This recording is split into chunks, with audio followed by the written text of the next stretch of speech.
Hello everyone, this is Shashi ma'am from Maxsoft. Hopefully कि आप सभी बहुत अच्छे से होंगे। और आज हम स्टार्ट करने वाले हैं नया चैप्टर क्लास 11 सीएस का chapter 5 getting started with Python. ठीक है, तो जो पाइथन है ये काफ़ी अच्छी लैंग्वेज है और अभी इस समय तो बहुत फेमस लैंग्वेज है। एनसीईआरटी में ये ऐड हुआ है और इसको सीखना बहुत ही आसान है। तो हम कोशिश करेंगे कि बहुत इजी फॉर्म में, बहुत ईजीएस्ट वे में मैं आपको ये सारी चीज़ें बताऊं। तो सबसे पहले जैसे हर एक लैंग्वेज का एक इंट्रोडक्शन होता है, तो इसका भी एक इंट्रोडक्शन है। बेसिकली ये आपकी प्रोग्रामिंग लैंग्वेज है। अगर इससे पहले आपने कोई भी प्रोग्रामिंग लैंग्वेज नहीं पढ़ी है और इस लैंग्वेज से आप शुरुआत कर रहे हैं, तो ये बहुत अच्छी लैंग्वेज है और आपकी शुरुआत बहुत अच्छी है। या फिर इससे पहले आप बहुत सारी लैंग्वेजेस है जैसे C++, जावा, ये सारी लैंग्वेज पढ़ चुके हैं, तो इस लैंग्वेज को सीखना आपके लिए बहुत आसान होने वाला है, क्योंकि इसके सिंटैक्स, इसके कोड ऑफ इंस्ट्रक्शंस वगैरह जो है वो बहुत ईजी है as comparison to other languages. ठीक है, तो चलिए हम क्या करते हैं, स्टार्ट करते हैं। और सबसे अच्छी बात यह है कि आप चैनल को नए हैं तो सब्सक्राइब कर लीजिए, पुराने हैं तो अपने फ्रेंड सर्कल में इनको शेयर कर दीजिए। ठीक है, तो पहला जो है वो है इंट्रोडक्शन। और इंट्रोडक्शन वाले पार्ट में हम बेसिकली इंट्रोडक्शन देखेंगे, क्या है, कैसे बनी, कब बनी, क्या हुआ, कैसे डेवलप हुई, ये सारी चीज़ें। तो चलिए फटाफट से देख लेते हैं। और मैं ले लेती हूँ हमेशा की तरह हाईलाइटर। ठीक है, और तो चलिए पढ़ते हैं। We have written algorithm for different problems in chapter 4। अच्छा, ये प्रीवियस चैप्टर जो कि में हमने पढ़ा हुआ है कि एल्गोरिथम जो है हर एक लैंग्वेज प्रॉब्लम को सॉल्व करने के लिए बनाया जाता है। तो let us now move a step further and create program using any version to the Python 3। ठीक है ना, कोई भी वर्जन आप पाइथन का ले लीजिए, तो ठीक है ना, तो इसमें प्रोग्राम हम बना सकते हैं। But before the learning about Python, अच्छा हाईलाइटर आया नहीं, ठीक। But before the learning about Python programming language, let us understand what is the programming language and how it work। तो Python को समझने से पहले क्या बोल रहे हैं कि पहले हम तो समझ लेते हैं भाई कि प्रोग्रामिंग है क्या, तब तो हम प्रोग्राम बनाएंगे, है ना। और पाइथन जो नाम है वो सुन करके तो लगता है कि भाई ये तो पाइथन है जंगल वाला, तो ऐसा नहीं है। An ordered set of instruction to be executed, an ordered set of instruction to be executed by a computer is carried out a specific task is called program।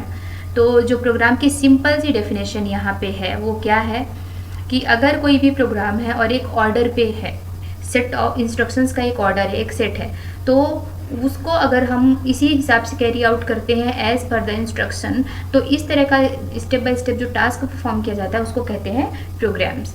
For example, जैसे आप चाय बनाते हैं, तो चाय बनाने के लिए आप इस स्टेप को फॉलो करते हैं। ठीक है, चाय बनाने के लिए क्या करेंगे, आप एक स्टेप फॉलो करेंगे कि पहले एक बर्तन लेंगे, गैस ऑन करेंगे, उसमें पानी डालेंगे पतीले में, उसमें दूध, चाय, शक्कर जो भी है डालेंगे, उसको बॉयल करेंगे एंड देन इसके बाद उसको कप में आप स्टैंड करोगे और इसके बाद उसको आप पीने के लिए यूज़ करोगे। तो ये एक स्टेप है। ऐसा तो नहीं करोगे कि पहले आपने कप में ही चाय पत्ती डाली और बाद में आपने उबाला, ये तो कोई इंस्ट्रक्शन, ये तो कोई स्टेप नहीं हुआ ना चाय बनाने का। तो वैसे ही जैसे आप चाय बनाने के लिए एक स्टेप फॉलो करते हो, तो कंप्यूटर क्या करता है, हर एक काम के लिए एक पर्टिकुलर स्टेप फॉलो करता है और वो सेट ऑफ जो इंस्ट्रक्शन होते हैं उनको ही प्रोग्राम कहा जाता है। होपफुली कि मैंने काफ़ी अच्छे से समझाया होगा और आपको समझ आया होगा। नहीं आया होगा समझ तो वीडियो को पॉज करके आप इसको बार बार रिकैप करके देख सकते हैं। ठीक है ना। And the language use to be specify this set of instruction to the computer is called a programming language. और अगर कोई लैंग्वेज है, पर्टिकुलर जो इंस्ट्रक्शन लैंग्वेज है किसी पर्टिकुलर लैंग्वेज में लिखी जाती है, ठीक है ना, language use to specify this set of instruction to the computer. Computer को समझने के लिए जो भी लैंग्वेज यूज़ करी जाती है तो उस लैंग्वेज को क्या बोलते हैं, प्रोग्रामिंग लैंग्वेज। जैसे अभी हम किस लैंग्वेज का यूज़ करेंगे, पाइथन प्रोग्रामिंग लैंग्वेज का यूज़ करेंगे। तो पाइथन का अलग एक लैंग्वेज हो गया, सी का एक अलग लैंग्वेज हो गया, जावा का एक अलग लैंग्वेज। तो जावा एक प्रोग्रामिंग लैंग्वेज है, उसके कोड और उसके इंस्ट्रक्शन अलग होंगे। ये बिल्कुल वैसा ही है जैसे हम हिंदी लिखते हैं। ठीक है, तो इसको थोड़ा मैं लेके चलती हूँ पीपीटी पे, है ना। पीपीटी पे थोड़ा समझाना आसान होता है, तो पीपीटी पे हम चलते हैं। और पीपीटी यहाँ से मैं एक यहाँ से एक हमने ले लिया, पीपीटी ओपन कर लिया। और पीपीटी पे क्या है, थोड़ा सा हम उसको अच्छे तरीके से एक्सप्लेन कर सकते हैं। और यहाँ पे पीडीएफ पे थोड़ा राइट करना मुश्किल है क्योंकि मेरा प्रिंट टैब वगैरह जो है अभी काम नहीं कर रहा है। तो यहाँ पर जो है इसको हम क्लोज कर देते हैं और यहाँ पे एक न्यू स्लाइड ले लेते हैं। यहाँ से लेते हैं, एक सिंपल वाली लेते हैं, ब्लैंक वाली, और ये वाली को हम यहाँ से हटा देते हैं।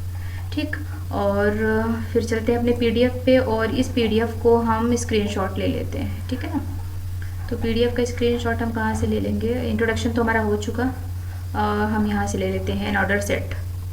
ठीक है, ये यहाँ से हम ले लेंगे, सॉरी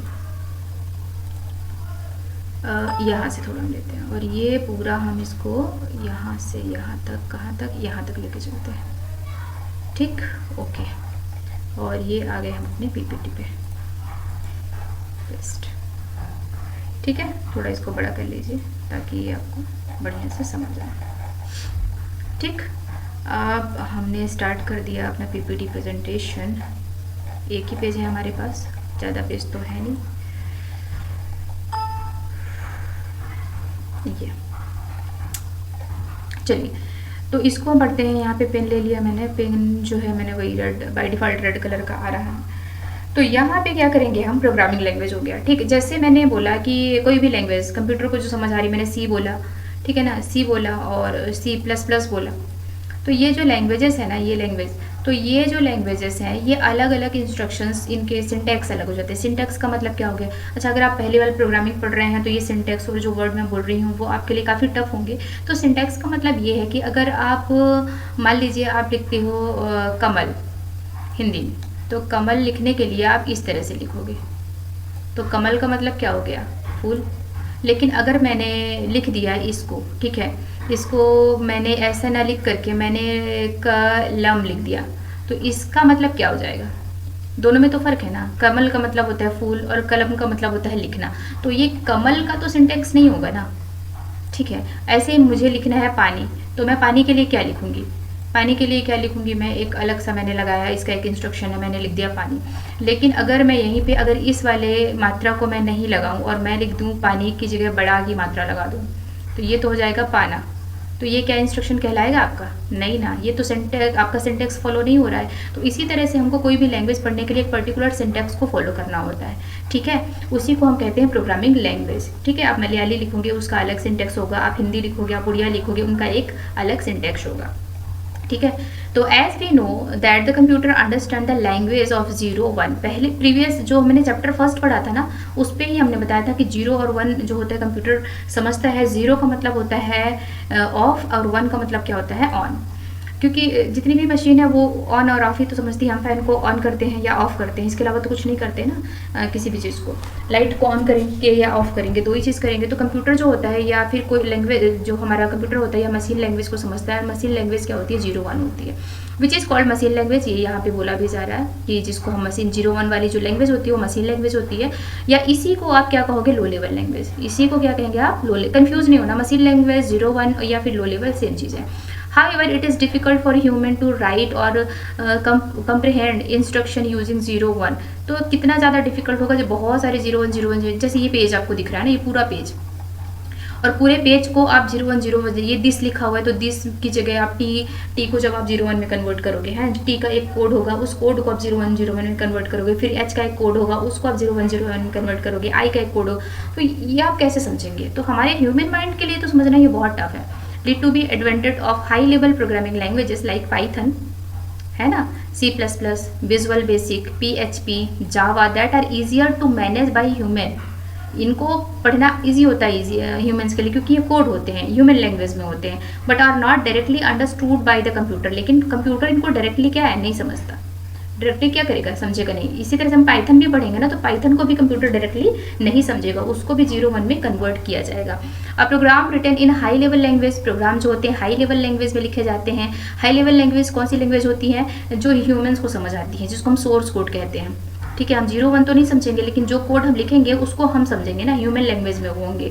ठीक है, रिकॉल फ्रॉम चैप्टर 1, जो चैप्टर 1 आपने इसका पढ़ा था, that language translator like compiler and interpreter. हमने चैप्टर फर्स्ट में कंपाइलर और इंटरप्रेटर पढ़ा हुआ है। Are needed to translate the source code into machine language. तो सोर्स कोड को जो है, सोर्स कोड यानी कि जो हमारी लैंग्वेज में लिखा गया है, तो हमारी लैंग्वेज में जो लिखा गया है ह्यूमन लैंग्वेज में, उसको मशीन लैंग्वेज में कन्वर्ट करने के लिए कन्वर्टर की ज़रूरत पड़ती है, ट्रांसलेटर की ज़रूरत पड़ती है, जिसको हम कंपाइलर या इंटरप्रेटर कहते हैं। दो ट्रांसलेटर यूज होते हैं कंप्यूटर में। एक तो होता है कंपाइलर। कंपाइलर क्या करता है? कंपाइलर पूरे पेज को, ये जो पूरा पेज है ना, ये इसको पूरे पेज को एक बार में कंपाइल कर देता है, रीड कर लेता है, मतलब एरर वगैरह सब एक बार में फाइंड आउट कर लेता है।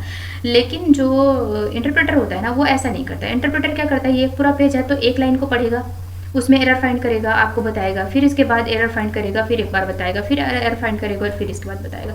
तो ये लाइन बाय लाइन काम करता है कौन? इंटरप्रेटर। ठीक है, समझ में आ रहा है सभी को? तो यहाँ पे इंटरप्रेटर और जो क्या कहते हैं कंपाइलर है, तो इनका जो लैंग्वेज है वो आपको समझ में आ चुका होगा कि ये कैसे काम करते हैं। इनका सिंपल सा डिफिनेशन यही है कि कंपाइलर जो होता है पूरे पेज को एक साथ कंपाइल करता है, और जो इंटरप्रेटर होता है वो एक एक लाइन आपका line by line code interpret करता है, या पढ़ता है, रीड करता है, एरर फाइंड आउट करता है। ठीक है ना? Interpreter convert in instruction to machine language so that it can be understood by the computer. Machine language में कन्वर्ट कर देता है तो कंप्यूटर उसको क्या करता है? समझ आता है। जो ह्यूमन कोड है ना, उसको क्या करता है? मशीन लैंग्वेज में कन्वर्ट करता है। An interpreter process the program statement one by one, first translating then and executing. ठीक है ना? ट्रांसलेट करता है लाइन बाय लाइन, जो मैंने पहले अभी बताया हुआ है कि वन बाय वन क्या करता है? ट्रांसलेट करता है, एग्जीक्यूट करता है। This process is continue until an error in encountered और the whole program is executed successfully. अगर कोई भी जो है एरर नहीं आती है तो पूरे प्रोग्राम को ये क्या करता है कि एग्जीक्यूट कर देता है सक्सेसफुली। ठीक है, और इसके बाद क्या होता है? ऑन द कंट्रेरी, यहाँ से ये वाला ठीक है ना, प्रोग्राम एग्जीक्यूशन, सॉरी, यहाँ पे क्या होता है? In both cases program execution will stop. अगर क्या होता है कहीं पे भी कोई एरर आ जाती है, अनटिल एन एरर इनकाउंटर और the whole program is executed successfully, तो यहाँ पे क्या होता है कि अगर कोई एरर आ जाती है तो प्रोग्राम एग्जीक्यूशन वहीं पे स्टॉप हो जाता है, अगर एरर आ जाती है तो भी, और अगर एरर नहीं आती है तो प्रोग्राम आपका एग्जीक्यूट हो जाता है। On the contrary, a compiler translate the entire source code as whole into the object code। तो पूरे कोड को एक बार में कंपाइलर जो होता है वो कन्वर्ट कर देता है। इसी को हमने पढ़ा।